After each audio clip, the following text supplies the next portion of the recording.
The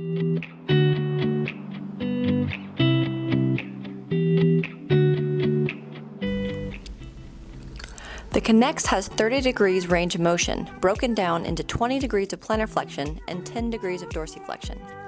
The Kinnex has a feature called the dynamic lock to limit the range of motion when needed, like when standing and walking on level ground. To engage this lock, the ankle is looking for two things.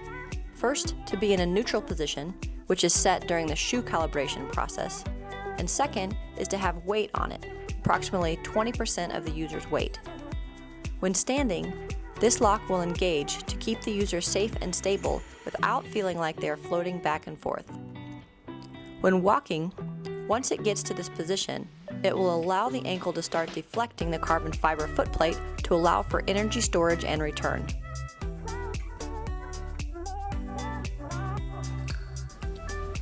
When less than 20% of the user's weight is on the prosthesis, the user can reach the full range of plantar flexion and dorsiflexion.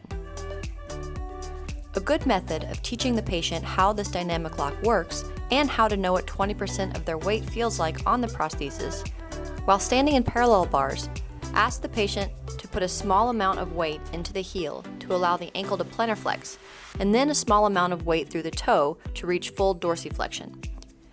Then ask the patient to stand with equal weight on both legs and then rock back and forth to see that the ankle is locked. As the patient rocks back onto the heels, the toes should come off the ground like a fixed ankle product would. While holding this position, ask the patient to slowly transfer the weight off the prosthesis to feel the point when the lock releases and allows the toes to come down.